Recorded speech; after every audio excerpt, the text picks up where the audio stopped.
कहते हैं हर झगड़े की जड़ सिर्फ 3 चीजें होती हैं, जर, जन, जमीन, यानी धन, स्त्री और भूमि। महाभारत भी तो भूमि के सवाल पर ही हुई थी। फिर कैसे हमारे देश के बड़े जमींदार और राजे रजवाड़े अपनी जमीनों को नए देश और संविधान के चलते इतनी आसानी से हाथ से चले जाने देते? संविधान सभा में मौजूद जमींदारों और रजवाड़ों और उनके नुमाइंदों ने हर कोशिश कर ली कि किसी तरह फंडामेंटल राइट्स के नाम पर उनकी ज़मीनें उनके हाथ से न निकलने पाएं, क्योंकि उस वक्त ज़मीनों मकान की मिल्कियत को एक बुनियादी हक माना जा रहा था। Sir, I beg to move clause 19, which runs thus: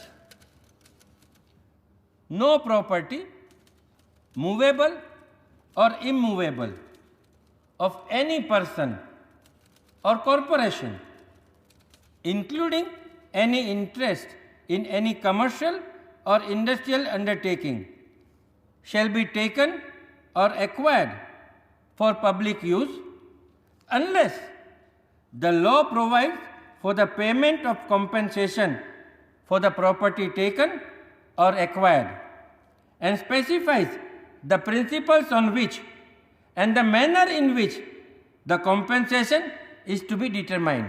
तुरंत अवध के इलाके से आए एक राजा साहब खड़े हो गए। नाम था राजा जगन्नाथ बख्श सिंह। सभापति महोदय, आपके आदेश से मैं एक संशोधन पेश करना चाहूंगा कि खंड 19 में मुआवजे से पहले शब्द उचित जोड़ लिया जाए। Mr. President, sir, when we are acquiring landed property from a zamindar, we need not pay as much as he wants. We need pay only what is reasonably required to enable him to maintain himself and his family for 1 or 2 generations. But if a poor man's property is acquired for a particular purpose, the government must pay him cost of the land and something more even. And once you acquire land, you must see that the tiller of the soil is made the owner of the land. Then alone will we be able to give encouragement to the toiling farmers and make them increase the produce and the national wealth. अध्यक्ष महोदय, यहाँ जमींदारी के उद्गम का प्रश्न भी महत्वपूर्ण हो जाता है। मेरे प्रदेश में कई जमींदारों को जमींदारी 1857 के पहले स्वतंत्रता संग्राम में देश से दगा करने और अंग्रेज़ों की मदद करने के इनाम में मिली थी। और फिर भी ये ज़मींदार लोग ये सोच के बैठे हैं कि मुआवजे का मतलब है इन लोगों को पूरा कंपनसेशन, यानी पूरी कीमत मिलेगी, पूरा बाजार भाव मिलेगा इनकी ज़मीन का।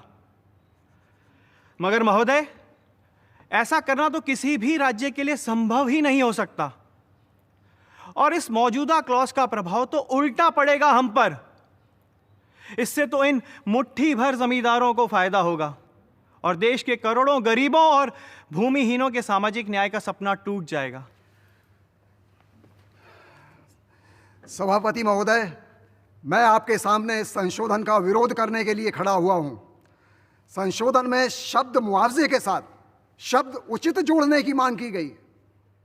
अगर न्याय संगत तरीके से, जस्ट तरीके से किसी व्यक्ति के पास संपत्ति आई है तो उसे हमें मुआवजा कीमत के हिसाब से दे देना चाहिए। अगर न्याय संगत तरीके से उसके पास वो संपत्ति नहीं आई है या अगर उसने संपत्ति से काफ़ी लाभ उठा लिया है तो उसका पूरा मुआवजा देना, उसकी पूरी कीमत देना बिल्कुल गलत है। जो ज़मींदार के हक हैं, टाइटल हैं, उनकी भी परीक्षा की जानी चाहिए। हम सभी जानते हैं कि बहुत से लोगों ने अपने देशवासियों के साथ द्रोह किया, गद्दारी की और इस सिलसिले में बड़े बड़े इलाके पाए। जमींदारी की जिन्होंने ये रियासतें देश के साथ विद्रोह के एवज में पाई हैं, वो आजकल जस्ट कंपेंसेशन चाहते हैं। Just compensation.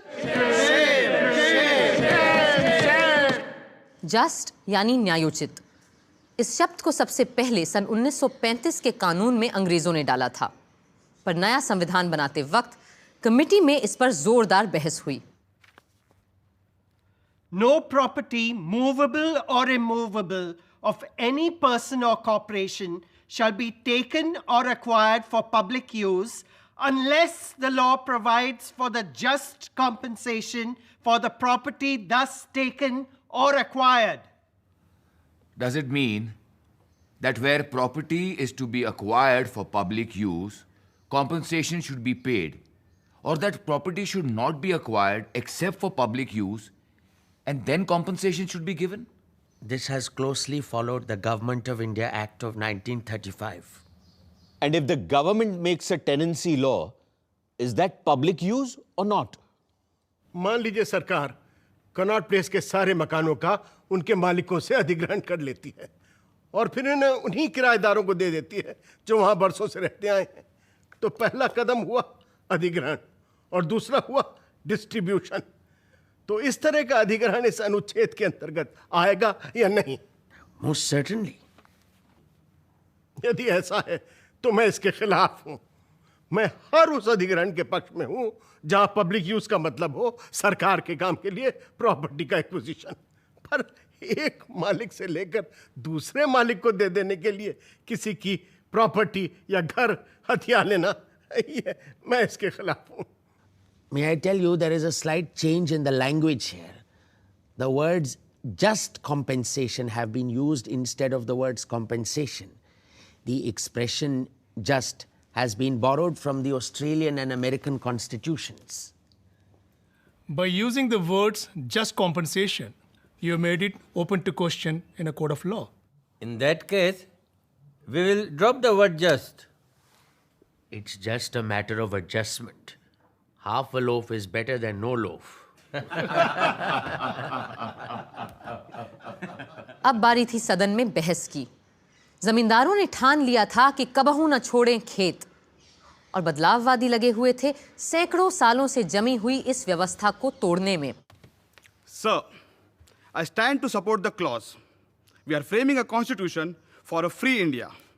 We are asking the British to quit India, though they came here 200 years ago. And in response to our demand, they are quitting India. The British acquired empires, and the landlords acquired large fortunes, both by means of exploitation. I request only a nominal compensation may be payable for acquisition of any property. मगर जमींदार और राजे रजवाड़े इतनी आसानी से कैसे मान जाते? राय बहादुर श्याम नंदन सहाय ने एक और ही पैंतरा फेंका। Sir, this compensation clause does not cover zamindari alone.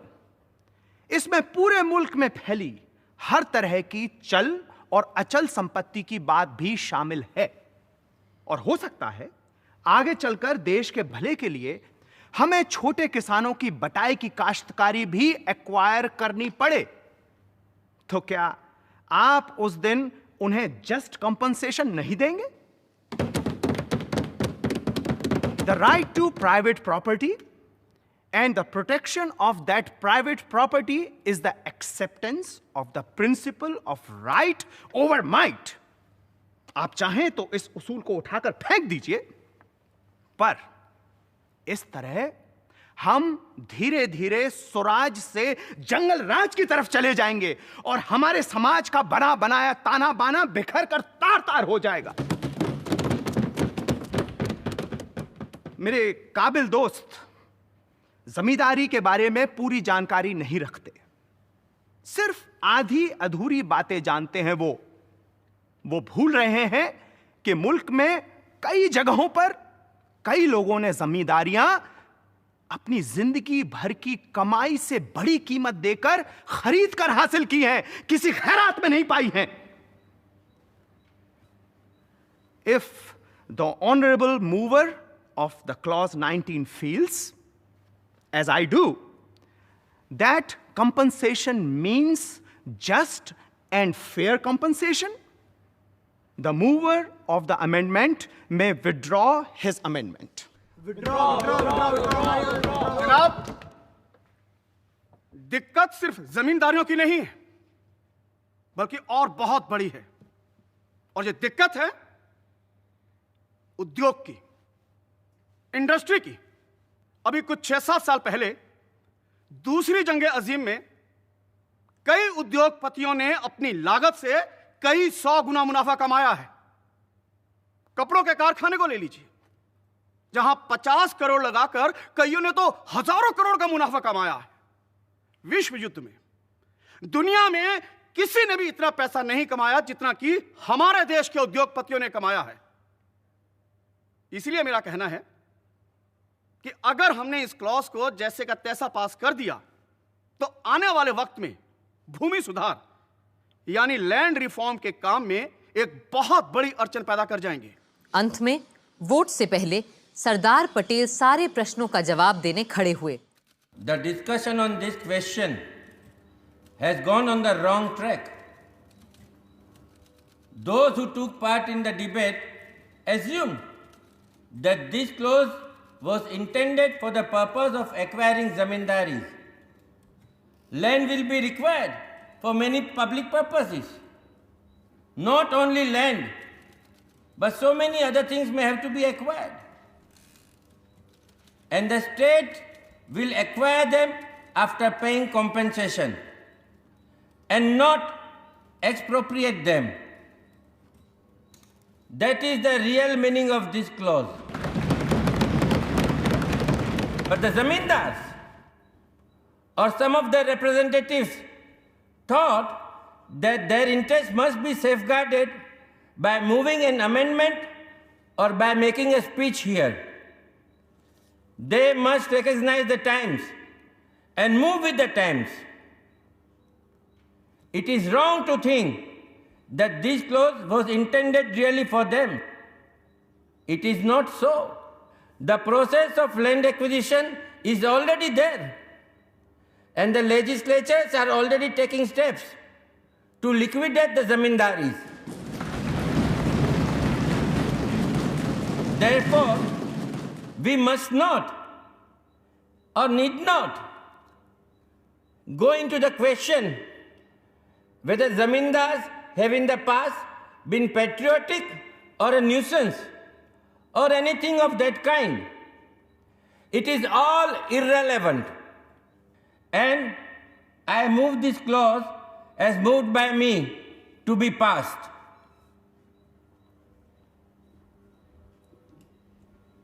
Those in favor of the motion say aye.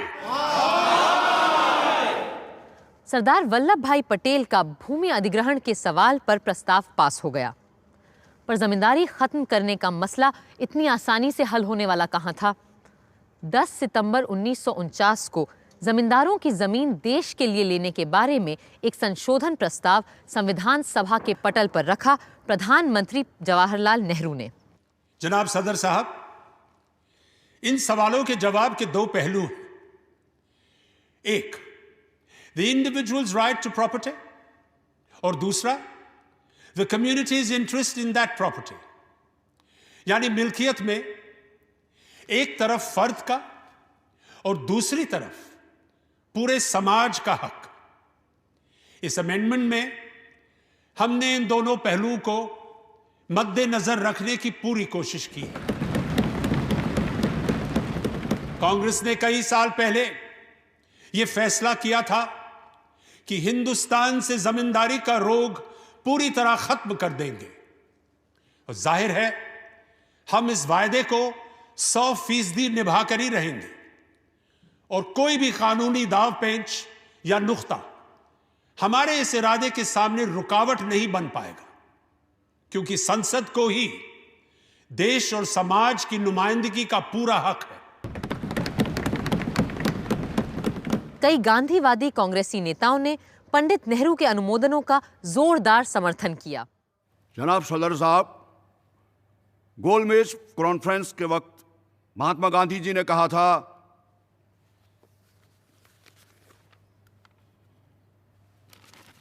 मुझे डर है कि हमें बरसों लग जाएंगे ऐसे कानून बनाने में जिनके सहारे हम मुल्क के दीनहीन गरीबों को उस दलदल से निकाल सकें जिसमें उन्हें सरमाएदारों, जमींदारों, राजे रजवाड़ों और अमीरों ने धकेल दिया है, और फिर बाकायदा वैज्ञानिक रूप से अंग्रेजों ने भी उन पर मिट्टी डाल दी।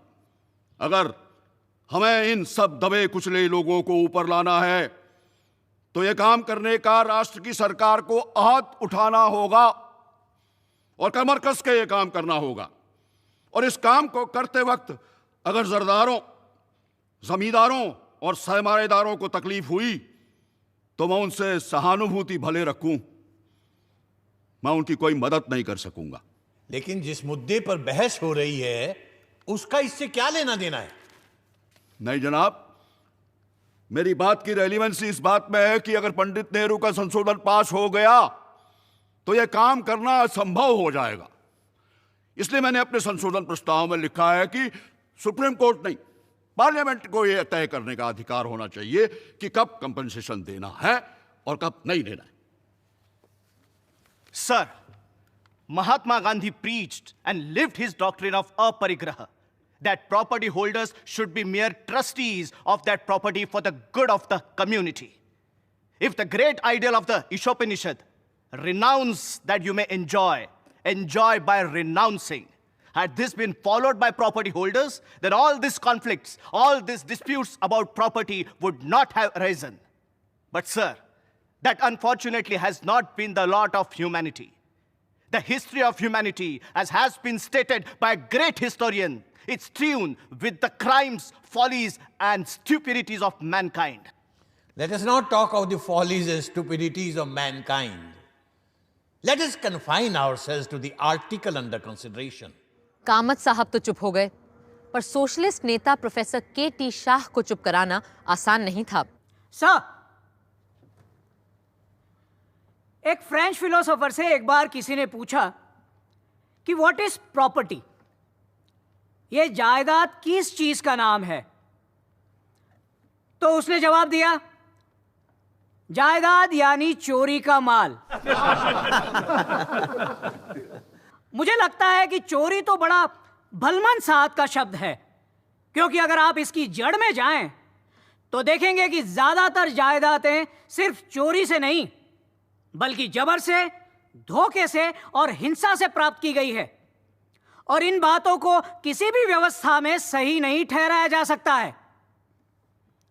अगर आप उन लोगों को मुआवजा देने की बात कर रहे हैं जिन्होंने बड़ी बड़ी जायदादें बनाई हैं, फिर वो चाहे कितनी भी पुरानी क्यों ना हो, तो याद रखिएगा कि इनके पीछे जबर, धोखे और हिंसा का ही हाथ है, और ऐसे लोगों को मुआवजा देना उन उसूलों के बिल्कुल ही खिलाफ होगा जिनको लेकर हम अपना कॉन्स्टिट्यूशन बनाने बैठे हैं। इस डर से कि कहीं जमींदारों की जमीनें बिना पैसे के न ले ले सरकार, कुछ कांग्रेसियों ने कांग्रेस के ही इतिहास की दुहाई दी। Sir, in 1945-46, our leaders issued the Congress election manifesto to the nation, in which, referring to the reform of the land system and acquisition of property, they declared, and I quote, "The reform of the land system, which is urgently needed, involves the removal of intermediaries between the peasant and the state.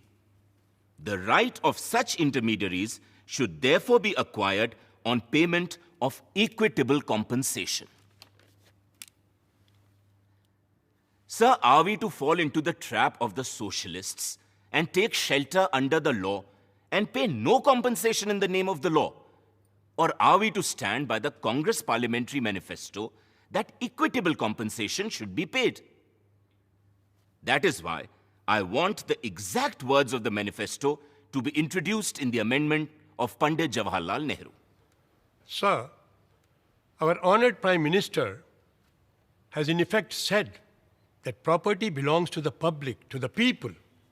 He said that property belongs to the people, and the people want it, and therefore they must take it.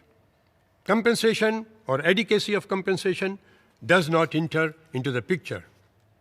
Sir, I believe the communists, the socialists, and the supporters of this article would kill and eliminate the middle classes and the upper middle classes altogether. Whilst the communists would kill them by use of force and violence, the socialists would kill them, as apparently Professor K.T. Shah would do, by arguments, by speeches, and by theories. The sponsors of the present article would kill them by use of law. But I think you're a zamindar. Mr. Das says that I am a zamindar. ये आपका status बढ़ा रहे हैं आपको जमींदार कह के। Well, Mr. Das thinks of many things that are not real. I was a very petty zamindar, but I sold away my interests 5 or 6 years ago, for I saw what was coming. Today, I am independent, free, and dispassionate, a man having absolutely no interest in that question. I am safe and happy. But those poor zamindars who believe in the stability of the law of the land are today sadder, though wiser. Sir, in India, when we nationalized the Reserve Bank, the full market price was given, though at a time of depression. The question is, does zamindari property differ from other properties so as to receive this step-motherly treatment? There's nothing like a zamindar during the period of the Hindu kings.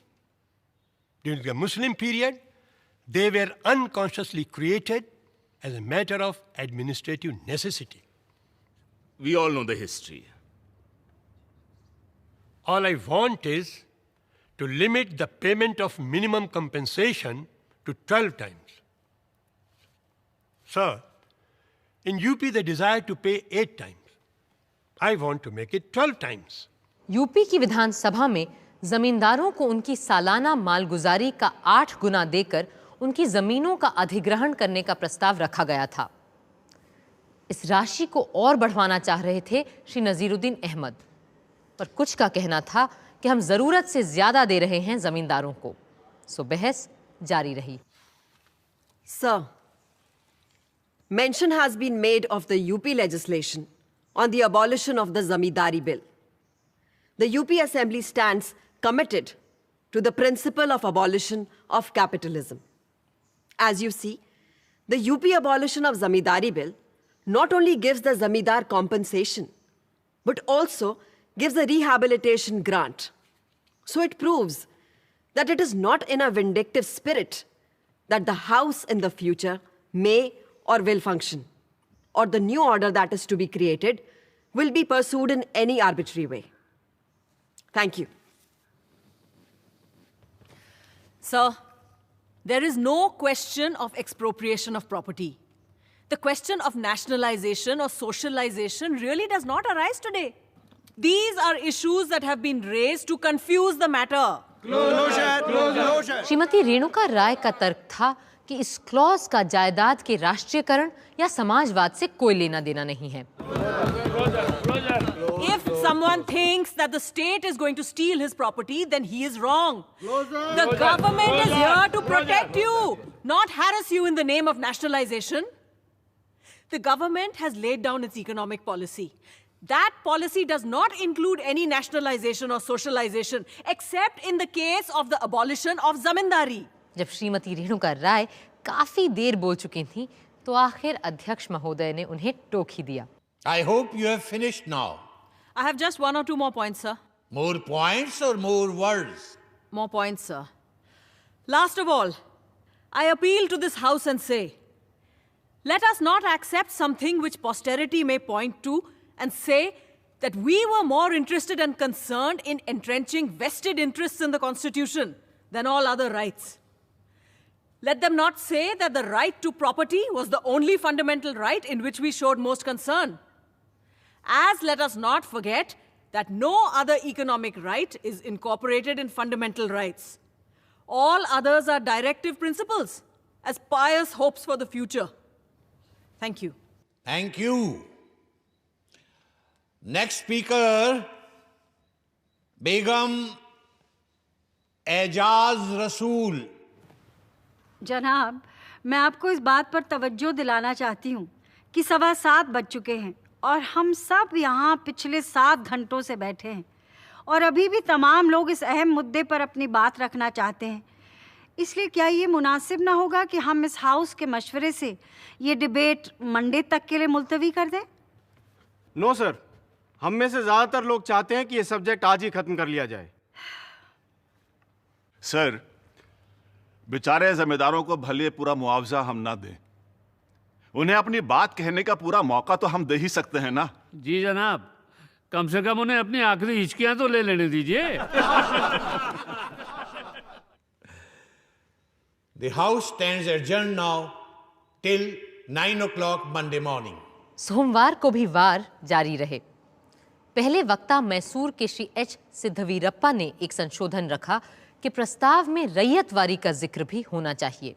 Mr. President, sir, I am not unaware that the legislative enactments dealing with the abolition of zamindari in Madras and Bihar do not refer to the system of rayatwari lands. In fact, the bill pending before the United Provinces Legislature also does not in any way affect the rayatwari system. As you are aware, sir, under the rayatwari system, the owner of the land himself is the cultivator. Either he personally cultivates or he cultivates with the help of an agricultural labor. There is no intermediary between him and the state. There is no man who gets an unearned income as under the zamindari system. As a matter of fact, a different set of land reform is required in the case of rayatwari holdings. I am moving this amendment as a matter of caution and prudence. Darbhanga के राजा कामेश्वर सिंह का नजरिया जाहिर है पंडित नेहरू से बिल्कुल उल्टा था। हमें बड़ा धक्का लगा अध्यक्ष महोदय, जब हमें यह पता चला कि यह अमेंडमेंट किसी और ने नहीं बल्कि खुद हमारे प्रधानमंत्री जवाहरलाल जी ने पेश किया और इसके पीछे श्री एन गोपाल स्वामी अयंगार, श्री अलादी कृष्ण स्वामी अय्यर, श्री के एम मुंशी और यूपी के प्रीमियर पंत जी जैसे संवैधानिक और कानूनी दावपेच के माहिर लोगों ने पेश किया। मेरी समझ में एक बात नहीं आई अध्यक्ष महोदय कि कैसे इस तरह के जबरदस्ती जब्ती के कानून को संविधान में पास करवाना जायज हो सकता है, क्योंकि इस तरह के कानून को कभी कोई अदालत सही और न्यायोचित मान ही नहीं सकती। मैं यहां उपस्थित तमाम लोगों से पूछना चाहूंगा कि क्या आप लोगों को इस तरह के भेदभाव की नीति ठीक और सही लगती है? इज इट फेयर और जस्ट? मुझे इस बात का इल्म है अध्यक्ष महोदय कि कांग्रेस पार्टी ने जमींदारी उन्मूलन का बीड़ा उठाया है, पर उसी तरह कांग्रेस पार्टी ने यह भी तो वादा किया था कि वो जमीन के हर टुकड़े का बाकायदा उचित मुआवजा मुहैया करवाएगी। मैं इस प्रस्ताव के पेश करने वालों से एक इल्तिजा करना चाहूंगा कि वो इस सदन में कोई भी ऐसी हिमाकत ना करें जो उन उसूलों को ही तोड़ दे जिन पर कांग्रेस जैसी संस्था की बुनियाद खड़ी है। Mr. President, sir, in supporting Article 24 as moved by the Honorable Prime Minister, I crave the indulgence of the House to say a few words, as I have not always seen eye to eye with the Honorable Prime Minister. I might mention that I am a small proprietor who is vitally affected by the Madras legislation. But I felt that the clause as moved by the Honorable Prime Minister enabling the government to seek the certification of the President will put an end to litigation.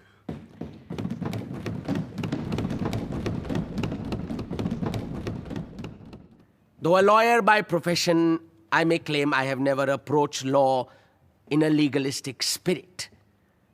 Law, according to me, if it is to fulfill its larger purpose, must serve as an instrument of social progress.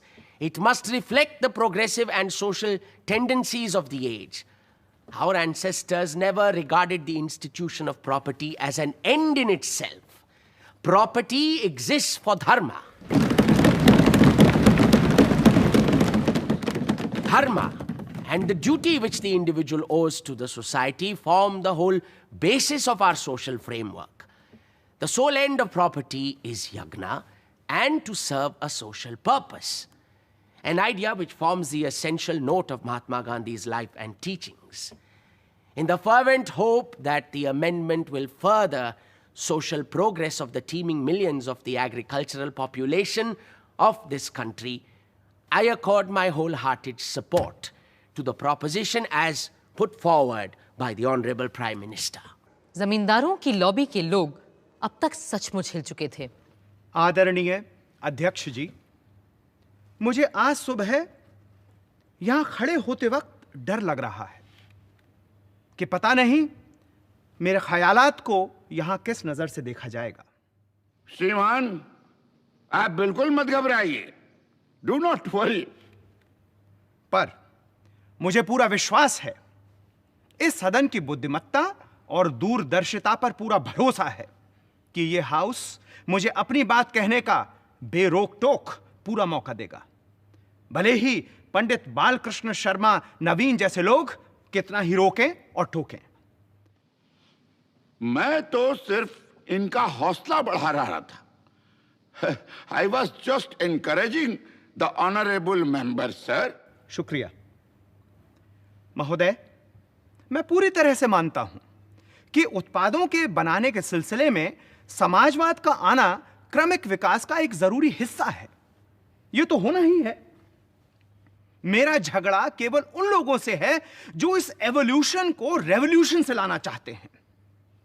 फर्ज करिए आज आपने चंद जमींदारों को खत्म कर दिया, फिर क्या होगा? फिर भी ज्यादातर जमीन और दौलत कुछ ही लोगों के हाथ में रहेंगी। उन लोगों तक तो नहीं पहुंच जाएंगी जो हजारों बेचारे भूमिहीन हैं। महोदय, हमें सिर्फ ऐसे कानून बनाने और पास करने चाहिए जो सोसाइटी के हर तबके को सही, इंसाफ पसंद और बराबरी के लगें। मगर अगर अभी भी आपने मेरी न सुनी और अपनी ही मनमानी की, तो मैं यह सोचकर ही इत्मीनान कर लूंगा जो एक बार लॉर्ड बायरन ने कहा था। उन्होंने कहा था, मुझे इसी बात का संतोष है कि मेरे कातिल कोई और नहीं, मेरे अपने लोग हैं, मेरे अपने देशवासी हैं। पंडित गोविंद बल्लभ पंत यूपी के प्रधानमंत्री थे और अपने प्रदेश में जमींदारी उन्मूलन का प्रस्ताव ला चुके थे, इसलिए सब उन्हें सुनने को बेताब थे। सर, राजा जगन्नाथ बख्श सिंह हमारी यूपी के जमींदारों के लीडर हैं और ये चाहते हैं कि जमींदारों को उनकी जमीन के बदले बाजार भाव से 15% ज्यादा दाम मिले। लालच बड़ी बुरी बला है और ये बला बड़ी मुश्किल से मरती है। और उससे बढ़कर ये हमें चीजों को सही नजरिए से देखने भी नहीं देती। बलमन साहब की बात तो जाने ही दीजिए। मैं लोगों को हमारी सभा के ऑब्जेक्टिव्स रेजोल्यूशन की याद दिलाना चाहता हूं जो हमने यहां पहले ही दिन पास किया था। मैं उन्हें उसकी शुरुआत भी याद दिलाना चाहता हूं क्योंकि लोग कभी कभी उन बुनियादी उसूलों को ही भूल जाते हैं जो कि आत्मा है हमारे संविधान की, जो आधार है हमारे संविधान बनाने का।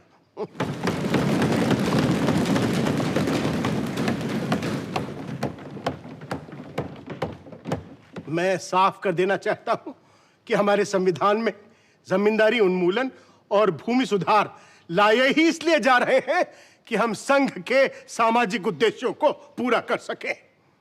हमारे यहां यही कोई 20 लाख के करीब तथाकथित जमींदार लोग हैं, जिनमें से 19 लाख को हम उनकी सालाना मालगुजारी का 28 गुना पैसा उनकी भूमि के बदले दे चुके हैं। कौन कहेगा कि यह मुआवजा कम है? क्या यह बेइंसाफी है?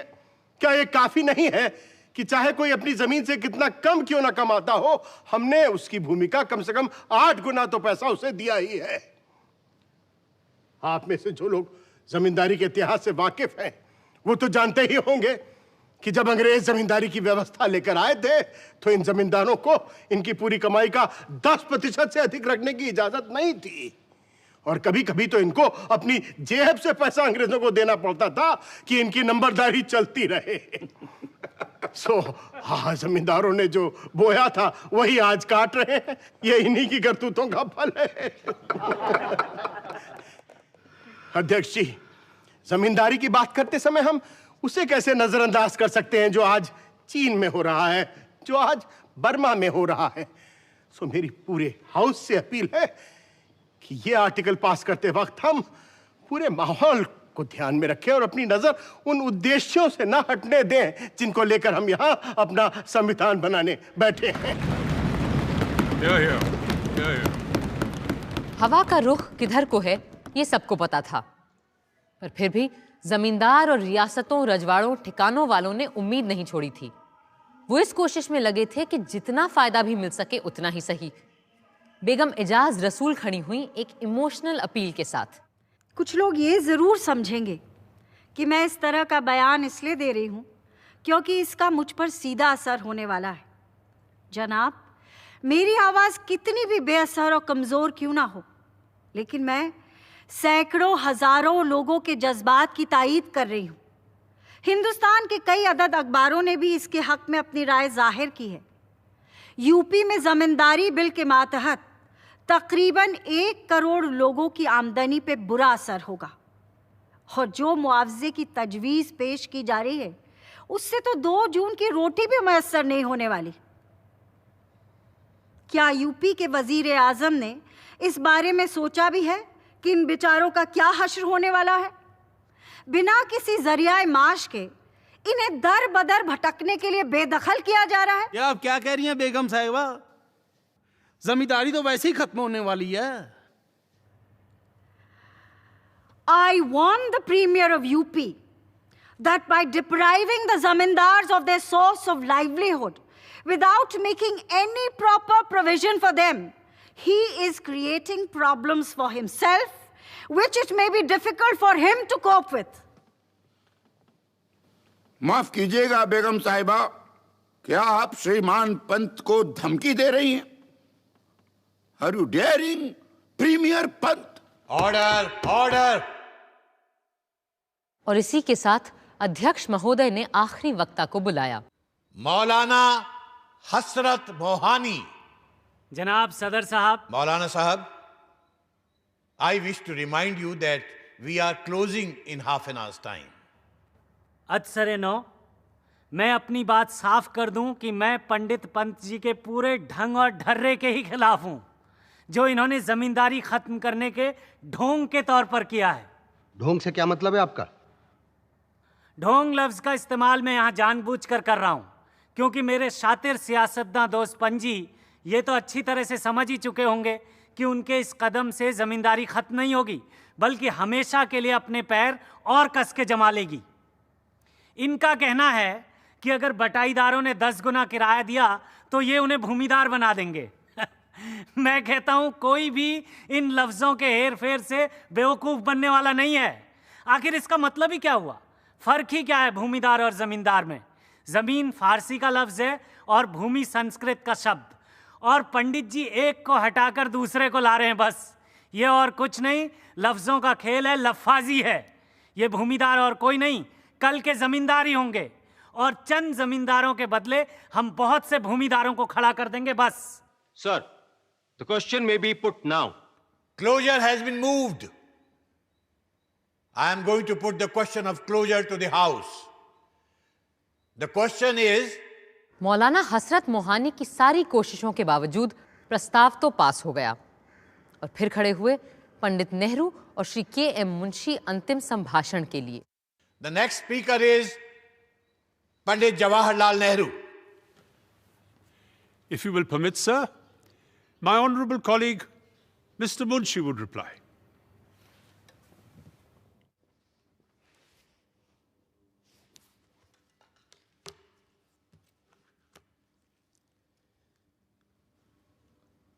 अध्यक्ष महोदय,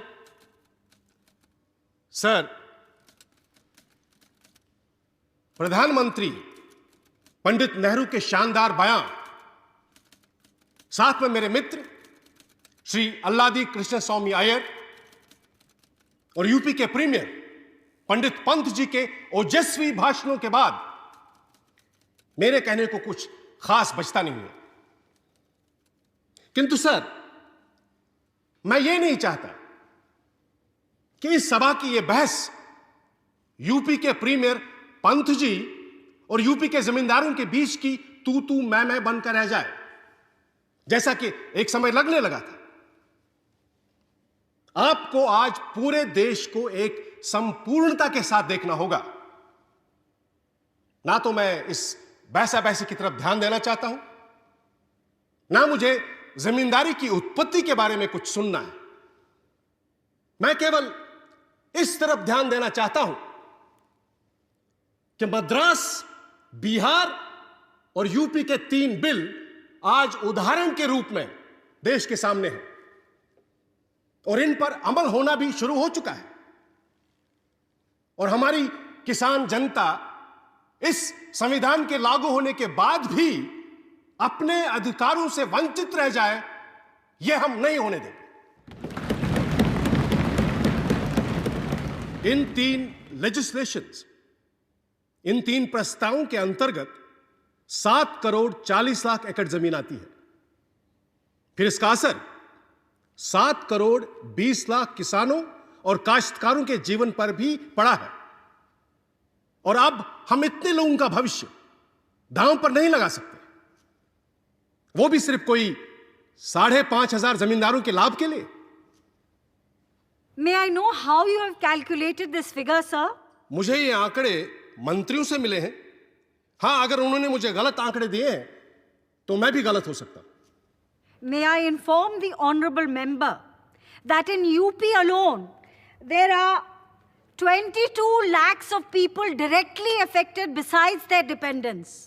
मेरे पास यूपी के आंकड़े भी मौजूद हैं। वहां सिर्फ 10,000 के करीब जमींदार ऐसे हैं जिन्हें उनकी सालाना आमदनी के 13 गुना से थोड़ा कम पैसा प्राप्त हुआ है। ये आंकड़े मुझे पंडित पंत जी से मिले हैं और कोई कारण नहीं है कि इन पर अविश्वास किया जाए। पर थोड़ी देर के लिए मान लीजिए कि ऐसे जमींदारों की संख्या 10,000 नहीं 30,000 है, तो भी क्या इसका मुकाबला आप 7 करोड़ 20 लाख किसानों की जिंदगी से कर सकते हैं? क्या आप चाहेंगे कि इस देश में गदर बच जाए, किसान क्रांति को उड़ जाए, वो भी सिर्फ इसलिए कि कुछ हजार लोग अपनी आयात करते रह सके, जैसा कि वो सदियों से करते आ रहे हैं? What about the individual loss? Sir, मैं इस मुद्दे को किसी व्यक्तिवादी दृष्टिकोण से नहीं देख रहा हूं। मेरे ऐसे बहुतेरे मित्र हैं जो कल तक 5,000 रुपया महीना की आमदनी कमा रहे थे और आज उन्हें सिर्फ 500 से काम चलाना पड़ रहा है। किंतु फिर भी हम इस जमींदारी उन्मूलन के संवैधानिक प्रस्ताव को किसी व्यक्तिवादी या व्यक्तिगत नजरिए से नहीं देख सकते। आज जो हमने यहां किया है वो एक राष्ट्रीय और सामाजिक क्रांति है और अब हम पीछे की ओर नहीं पलट सकते। But how is the state? मैं चाहता हूं कि आप मेरे बोलते समय टोका टाकी ना करें और मैं आपको यह भी साफ बता देना चाहता हूं कि हम जो प्रस्तावित कर रहे हैं वो सारे पक्षों के लिए एक बेहतरीन और सबसे न्याय संगत समझौते का रास्ता है, जिस पर तमाम बहस और विचार के बाद हम पहुंच चुके हैं। और यह सदन जितनी जल्दी इसे स्वीकार कर लेगा उतना ही शुभ और सुंदर होगा। जमीन का मसला इतना लोगों के दिलों से जुड़ा हुआ था कि संविधान सभा के संसद में तब्दील होने के कुछ महीनों बाद ही नए गणराज्य की संसद को जमीन के सवाल पर ही पहला अमेंडमेंट लाना पड़ा। 16 मई 1951 को पंडित जवाहरलाल नेहरू ने यह प्रस्ताव सामने रखा। Now I shall proceed with the other article, the important one, namely Article 31. This article deals with the abolition of the zamindari system, with land laws and agrarian reform. I am not a zamindar, nor am I a tenant. I am an outsider. But the whole length of my public life has been intimately connected with agrarian agitation. And if there is one thing to which we as a party have been committed in the past generation, it is agrarian reforms and the abolition of the zamindari system. With compensation, sir? With adequate and proper compensation. Not too much. Adequate is quite enough, sir. Thank you. We do not allow anyone to suffer, but inevitably in big social changes, unfortunately, some people have to suffer. Somehow we have found that this magnificent constitution that we have framed was kidnapped and purloined by the lawyers. It is a paradise for them. I do not grudge anyone entering paradise. What I do object to is the shutting of the door and preventing others from coming in. The other day, I was reading an article about India by an eminent American. The author finished off by saying that India has very difficult problems to face. But the most acute can be put in 5 words: land, water, babies, cows, and capital. No lawyers there.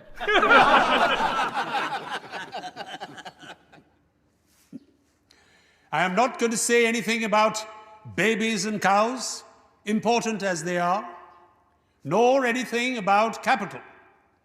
Now, we come back to the land and water issue. Water is connected with the land that we want to improve, and we have big river valley schemes, wells, and all that. Finally, we come back to the land, which is the most important of all.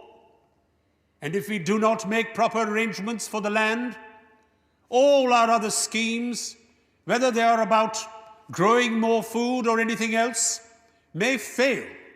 Therefore, something in the shape of this amendment that I have suggested becomes necessary. प्रधानमंत्री पंडित जवाहरलाल नेहरू के प्रस्ताव का विरोध करने खड़े हुए doctor Shyama Prasad Mukherjee, जो कुछ ही महीनों में जनसंघ की नींव रखने वाले थे। What is the change that is being proposed? The Prime Minister talked very feelingly about his great desire to introduce land reforms.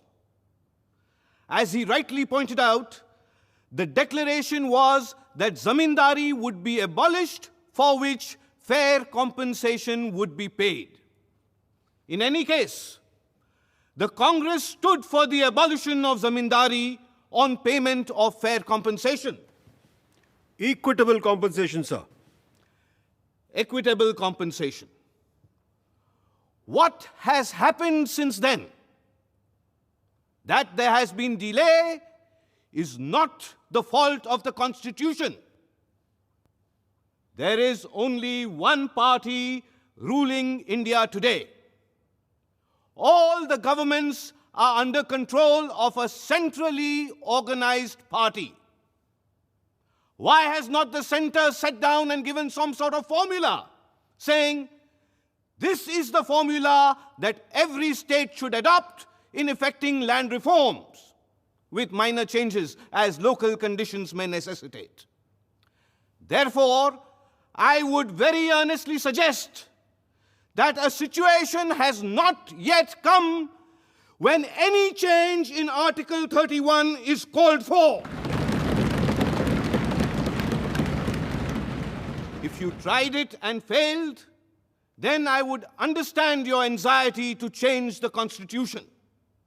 But merely in haste, you come and say, I cannot achieve something quickly. I cannot wait for the fulfillment of the provisions of the Constitution. Let us get hold of all legislative enactments and deem them as legally passed. Would you please let me know whether the will of Parliament is supreme or not? Since the will of Parliament is supreme, I am appealing to the sober will of Parliament not to do something that is dangerous. Some of us would doubt whether the honorable member really means what he says. The Honorable Prime Minister apparently thinks he is standing before a mirror and thinks everybody is like himself. Doctor Shyama Prasad Mukherjee का पंडित नेहरू से मतांतर राजनैतिक और सैद्धांतिक था, पर बहुत से जमींदारों के लिए तो ये जीने मरने का प्रश्न था। दरभंगा के राजा कामेश्वर सिंह भी उन्हीं में से एक थे और किसी भी तरह के लैंड रिफॉर्म के सख्त खिलाफ थे। बल्कि उस दिन तो वो उस संसद के भी खिलाफ हो गए जिसके वो खुद सदस्य थे। This parliament again is a provisional one, and it cannot be said to be reflecting the will of the people. It is highly improper to make fundamental changes in the constitution without making any reference to public opinion. The Prime Minister, I am constrained to say, is creating a very bad precedent by sowing the seed of executive despotism and playing with the supremacy of the constitution for party advantage. वामपंथी किसान नेता Shri MP Mishra ने कामेश्वर सिंह जैसे जमींदार को मुंह तोड़ जवाब दिया। श्रीमान जी, पंडित जवाहरलाल नेहरू प्रधानमंत्री हैं। यदि देश की इच्छा, आकांक्षा और विचारों का प्रतिनिधित्व कोई कर सकता है तो वो यही व्यक्ति है। कई हाई कोर्ट्स ने जमींदारी एबोलिशन एक्ट को गैर कानूनी घोषित किया है। बिहार प्रांत में तो जमींदारी को ही कानूनी तौर पर गैर कानूनी घोषित कर दिया गया है। मुझे हैरानी होती है कि अब भी कुछ लोग चाहते हैं कि आज इस प्रश्न पर जनमत कराया जाए कि जमींदारी रहनी चाहिए या नहीं रहनी चाहिए, कंपनसेशन देना चाहिए या नहीं देना चाहिए। उन्हें शायद याद नहीं कि क्यों तेलंगाना के 12 किसानों के प्राणदंड की सजा को माननीय राष्ट्रपति महोदय ने आजन्म कारावास में बदल दिया था।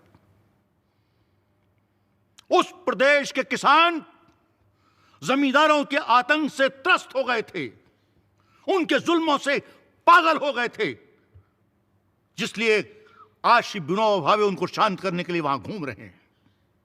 और ये सिर्फ इसलिए हुआ कि वहां के जमींदारों ने किसानों की हड्डियों तक को चूस लिया था। और अब भी आप चाहते हैं कि जनमत संग्रह कराया जाए।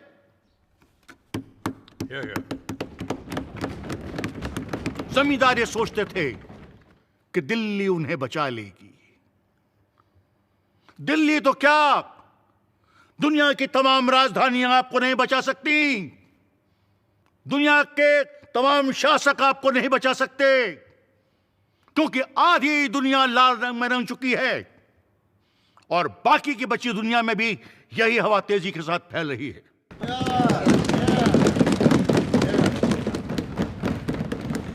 क्या अब भी सुप्रीम कोर्ट जाने की आवश्यकता है? सीरियस सी बात है। ये जज, ये जुडिशरी आखिर किसका क्रिएशन है? अमेरिका के प्रेसिडेंट रूजवेल्ट ने, आप लोगों ने तो पढ़ा होगा, अच्छे अच्छे जजेस को हटाकर अपनी पसंद की जजेस की नियुक्ति कर दी।